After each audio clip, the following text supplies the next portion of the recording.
how's it going? I'm Marco Polo, I am Jar. and this is the One Piece Forum YouTube channel. Yep. Okay. Welcome. Today we're talking about Haki. All things Haki. We're not going to be describing it because hopefully you're One Piece fans. You know what it's like. But we're going to be talking about our opinions on how it's come in and its role in the One Piece world. So let's get started.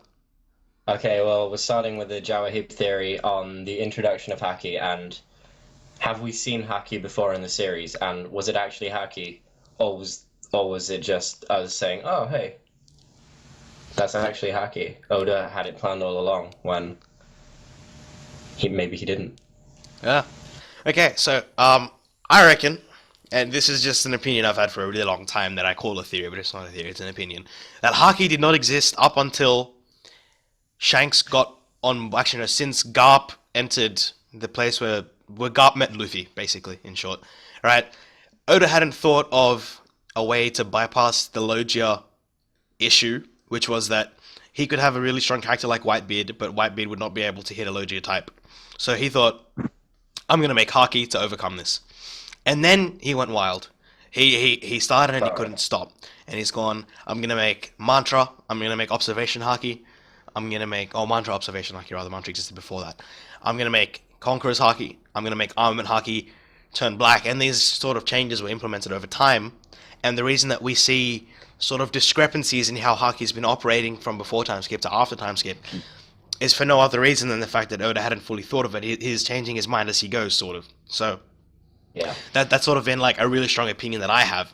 And the link, I think, the link will be in the description for the thread, and it covers in all the evidence that I have. So every single scenario that I think was sort of a cop out by Oda or something that makes it Yeah. not have existed in the first place. Yeah, no, I do agree. I think like some things were kind of just created to explain things that have happened earlier in the story. Like for example, Mantra. I think Oda just took that and decided I'll make a whole thing out of this that hasn't really been used at all in the series. But in general, do you think Haki's been a good thing for the series? Because like I personally think that the way it was when it was introduced and what it's allowing certain fighters to do has been a good thing, and it also increases like the range of powers that Oda can implement. Okay. See, I don't think it's a bad thing, but I think that it's not done as well as it could have been, and because I think Haki is honestly like, if it had existed all the time, like it'd be great, like Yeah. um, it'd make sense, and he'd be able to craft a power balance more accurate or more sort of appropriate for having Haki in the first place. So like, you know, fights like Ace vs Smoker wouldn't have been Fire vs Smoke. Like we would have Yeah. seen more sort of action. And it would have sort of worked well. Mm. And in some ways, I think that Haki has been detrimental because I think that it's especially Armament Haki, right? Because Observation Haki, I feel like Oda was trying to. That was where Oda was sort of going. Oh, it was here in the past. It was here in the past, and then he sort of disregarded. So like premonition aspect hasn't been said that much. I think we'll talk about that later today. But Yeah. um, yeah, no, like, but for Haki in the series, it's like Armament Haki has been taken to such an extraordinary level where things like how strong Luffy was before the time skip, like brute strength is now nothing. Yeah. It means nothing now because it's all Haki. Like, and I think that's something that's really disappointing because I don't think it was even part of Oda's original intention. Like he still wanted to make Luffy strong, and that's why he gave him a time skip to get an edge over everyone else in terms of that strength. But now it's like the fact that Luffy could shatter a pillar of stone in one punch before means nothing because, even though it was a filler arc, a walrus now can who has Haki. Like I just feel like that aspect itself has completely rescaled the power level to something that makes the rest just seem, obsolete. Yeah. Like my one thing against that is that we're seeing Haki in the new world, which is supposed to be the strongest of the strong in the One Piece universe. So maybe that's just kind of a natural increase anyway. But you kind of alluded to it in what you were saying, is that I think for it to fully work, Luffy has to know about it before he sets sail. Because if he finds out about it like when he's in the Grand Line, then he needs to stop and learn it and master it then, because it's not an easy concept. Like someone can just explain to him, all right, this is how this one works, this is how this one works, and he can just be like, sound, I can do this now. So I think where it's been put in is good, because if you have him with it at this, like at any SW, he just goes, right, I can use Haki now. It would kind of be a bigger like ass pull than it is, if you know what I mean. Yeah, And okay. then if you introduce it at the beginning, then the power scaling is higher, and you don't see that kind of step up from Paradise to New World or from East Blue to Grand Line, for example. I think, though, I mean, you're right in that there needed to be a kind of power up, like a big surge in power. But I think there are so many other things that Oda could have done, or he could have just done Haki in a different way that made it not seem worthless, or like not worthless, but so commonplace that like you don't notice it. Like I feel like he could have just thought of maybe just given everyone awakened devil fruits. I mean, awakening has been alluded to since Crocodile, so that would have been fine. Like there's so much that he could have done, like apart from scaling Haki specifically in the way he has. And I'm not saying Haki's bad. Like definitely, I think that Oda needed a way to make normal people hit Lugia types, and that's fine. Like that's great, do that, but then don't make it kill everything else that happened before. Yeah. And I just want to say on that point though that you said, sorry to interrupt. On that point that you said where if Luffy knew about it before, right? Remember the flashback with the 3 kids? Yeah. Garp would hit him. It hurts even though I'm rubber. He knew Haki existed. Yeah. So like, see that even then, like that's just another bit of like, if he knows it existed, and he's spent like he had nothing to do for 10 years but get stronger and stronger and stronger. Why wouldn't he have just picked up Haki or asked his even grandfather to teach him how to do Haki? Like Sabo had no problem learning it at like 12. That's a fair point. Something you mentioned though was devil fruits, and the fact that Haki is like a devil fruit countermeasure. Without Haki, when it comes to Logia fruits, then there's no real countermeasure other than hoping that you luck out in that that, for example, that rubber is an insulator not an insulator, a conductor when it comes to electricity. Insulator. Or that you can make sand stick together if you get it wet. Like I don't think Oda could have done that for stuff like magma. Yep.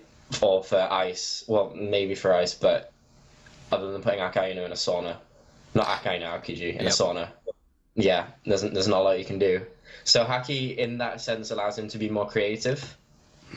And then you mentioned why not just give everyone devil fruits, and then there's the opposite thing. Like he probably would just run out of ideas because there's only a finite amount of things that you can have devil fruits for, and then if everyone just gets devil fruits, then the whole novelty of having a devil fruit kind of disappears even more, if you know what I mean. Yeah. But then the same thing is said for Haki. The novelty of having Haki disappears. But I mean, just the devil fruit example was an example. Like it could be anything. And I like Oda's a lot more creative than I am. That's why he has a multi-million-dollar series and I don't. But he can think of something surely apart from completely rescaling. Like add something in, sure, but don't rescale what was there before. Don't make it seem like it was worth nothing. Like that's just my biggest sort of jibe with it, because it's sort of frustrating for me. It's like, oh, it was so good and now it's not. Yeah. No, I do kind of agree with you on that point, because you have these supposedly high level fighters that apparently can't use Haki, or could use Haki. It was there, but we didn't know about it, so he didn't write it in. But yeah, I think maybe it could have been implemented in a way that it's not like. For like one of the biggest characters for did he have Haki or not is Ace.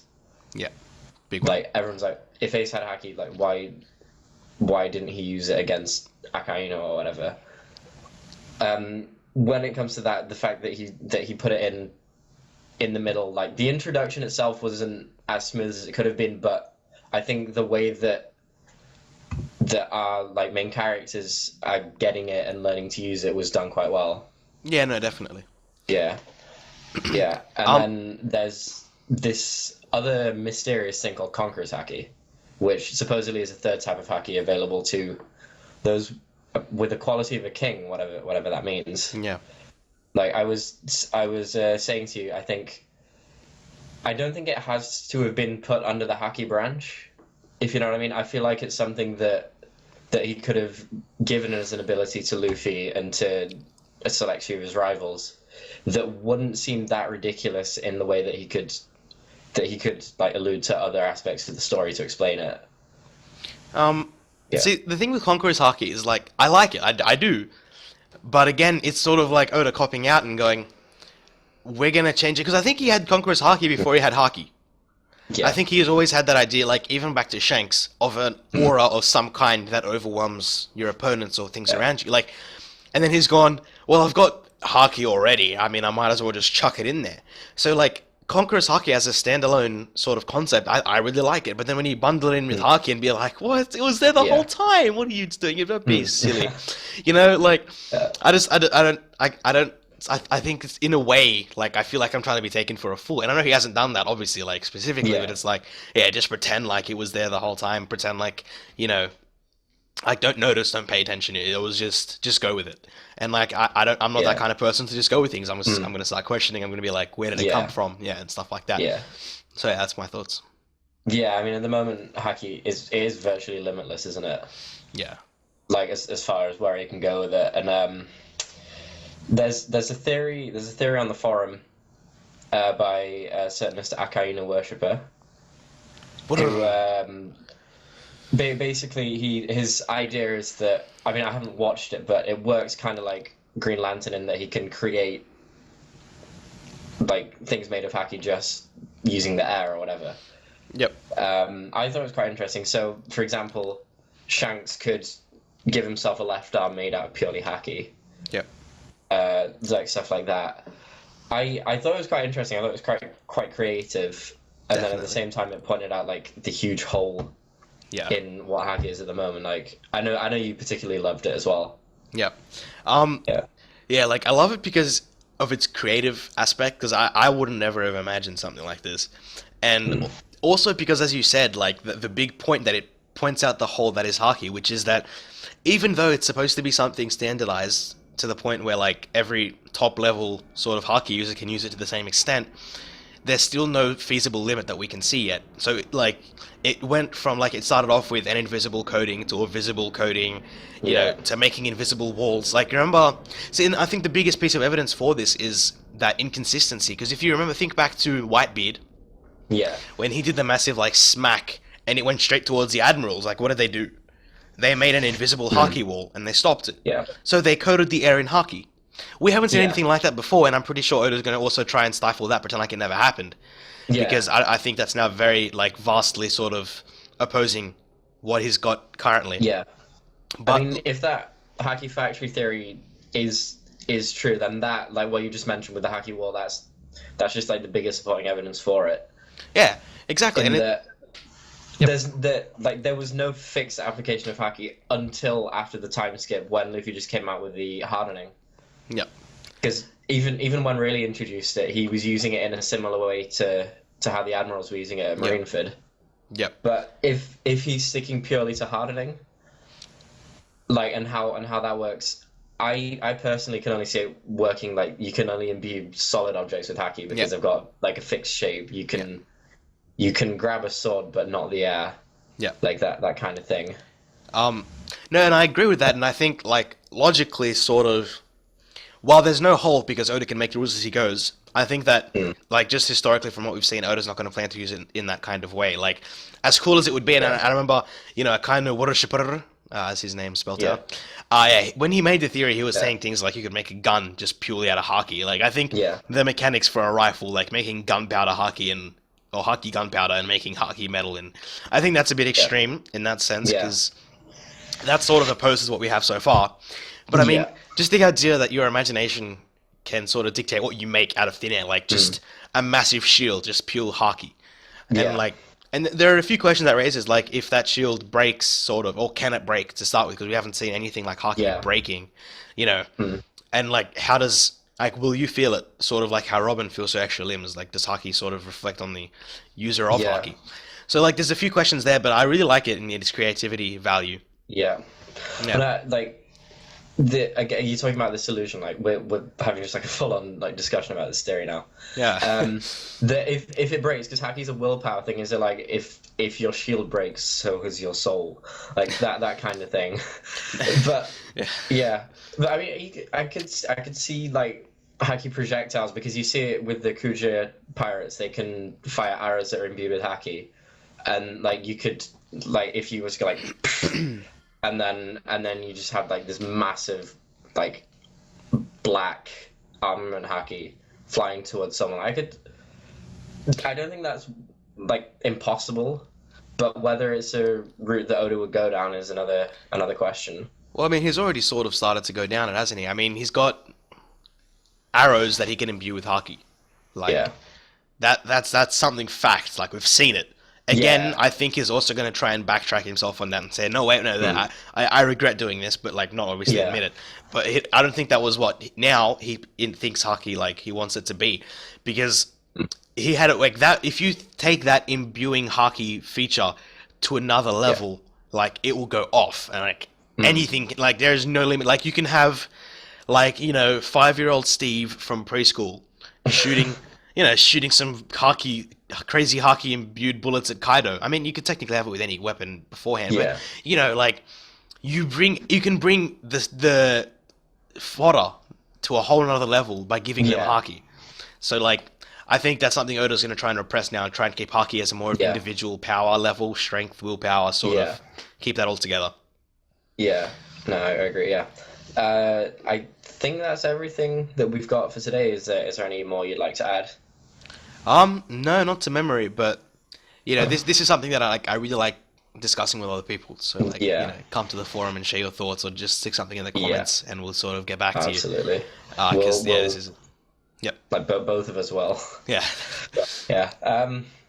I will say one thing now. Like we have done a lot of ragging on the plot hole that is Haki, but obviously we're here on a One Piece channel.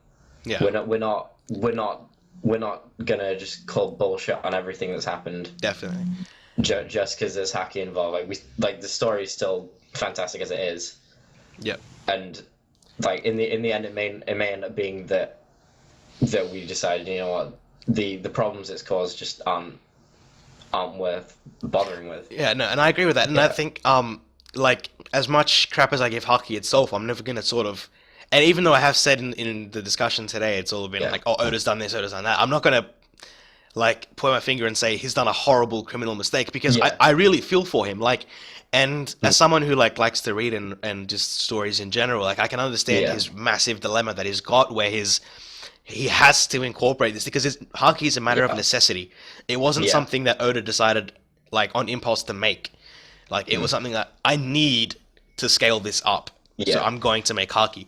And I'm not gonna, like, while I don't agree with how he's done it, I'm not gonna tell him he's a horrible sort of storyteller for having done it that way, because I can definitely understand, like, you want to take the subtle approach where it's like, pretend like it always existed and sort of covered your back, and you're that popular where you can get away with it. So we're not calling for a rewrite. Yeah, definitely. Like keep it going strong. So that, I think that now is it for now. I guess the usual kind of stuff. If you liked the video, please like it. Leave us some comments, and we'll try and get to you. Check out the stuff that other creators are doing. So Frankie and Mapache, when chapters do come out, they will review them. That's us for today then. Okay. Marco out. Jawa out.